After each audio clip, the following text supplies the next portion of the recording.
Self love यानी कि खुद से प्यार।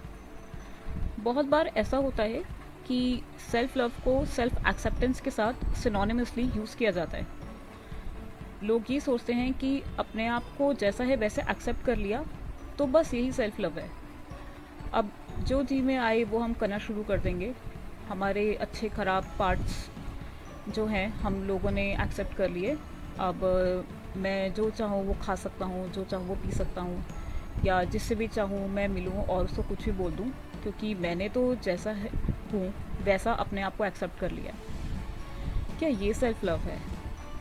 क्या इससे नुकसान नहीं होगा? एक बहुत इम्पॉर्टेंट सिंबल मैं यहाँ पे यूज़ करूँगी सेल्फ लव को डिफ़ाइन करने के लिए, वो है एक पेंटिंग, एक आर्ट। कोई भी आर्ट परफेक्ट नहीं होती। हर आर्ट के अंदर कुछ ना कुछ गुड पार्ट्स होंगे और कुछ बैड पार्ट्स होंगे। जब हम पहले किसी आर्ट को देखते हैं, किसी पेंटिंग को देखते हैं, तो फर्स्ट फ्यू सेकंड्स के अंदर बहुत सारे लोगों के साथ ऐसा होता है कि वो उसको सिर्फ ऑब्ज़र्व करते हैं। उसमें कुछ स्ट्रोक्स होते हैं, उसमें कुछ कलर्स होते हैं, कुछ लाइंस होती हैं जो इधर उधर यहाँ वहाँ जा रही होती हैं, और उसको जैसा है बिल्कुल वैसा ही ऑब्ज़र्व करते हैं।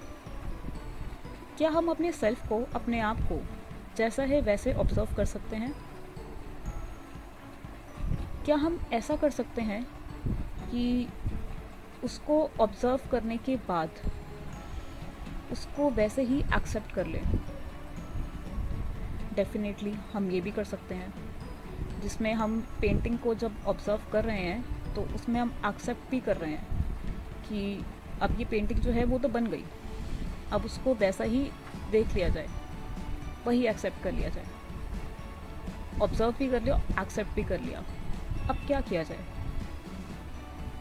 पेंटिंग्स में आप चेंजेस नहीं कर सकते, बट अपने अंदर आप चेंजेस ज़रूर कर सकते हैं। जब हम अपने सेल्फ में गुड पार्ट्स और बैड पार्ट्स ढूंढ लेते हैं, तो ये बहुत ज़रूरी है कि जो हमारे गुड पार्ट्स हैं, जो हमारे यूज़फुल पार्ट्स हैं, जो हमें लाइफ में एक हेल्दी चॉइस बनाने के लिए हेल्प करते हैं, वो पार्ट्स को हम अप्रिशिएट करें। हम ये सोचें कि ये कितनी अच्छी बात है कि ये चीज़ें हमारे अंदर एग्जिस्ट करती हैं। फॉर एग्ज़ाम्पल, अगर हम कोऑपरेटिव हैं, हम हेल्पफुल हैं, हम अच्छे डिसीजन मेकर्स हैं, हम अच्छे लिसनर्स हैं, तो ये कुछ क्वालिटीज़ हैं जो हमारे लिए वर्क करती हैं। तो उसके लिए हमें खुद को अप्रिशिएट करना बहुत ज़रूरी है। अब बैड पार्ट्स का क्या किया जाए? बैड पार्ट्स यानी कि वो जो हमारे लिए नुकसान दे सकते हैं, या हमारे लिए लॉस, या हमारे लिए अनहेल्दी चॉइसेस क्रिएट कर सकते हैं। कई बार ऐसा होता है कि लोग अपने बैड पार्ट्स को मैग्नीफाई करके देखते हैं।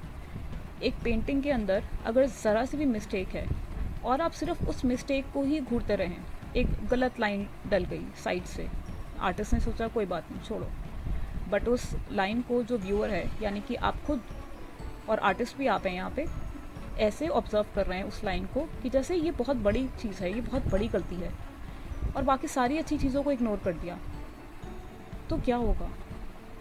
बहुत सारे लोग ये करते हैं कि अपनी गलतियों को, अपनी मिस्टेक्स को, अपनी प्रॉब्लम्स को इतना मैग्नीफाई करते हैं कि अच्छी चीज़ों को पूरी तरीके से इग्नोर कर देते हैं। इसीलिए जब बैड पार्ट से बात आती है तो वहाँ पर उनको भी बिल्कुल वैसे ही और उतनी ही क्वांटिटी में देखा जाए जितनी वो एग्जिस्ट कर रही हैं। अगर आप ये कर पाते हैं, after obviously acknowledging the good parts, तो आप बैड पार्ट्स को ये सोचिए कि इनको इम्प्रूव कैसे किया जा सकता है। उनकी रीज़न ढूंढिए।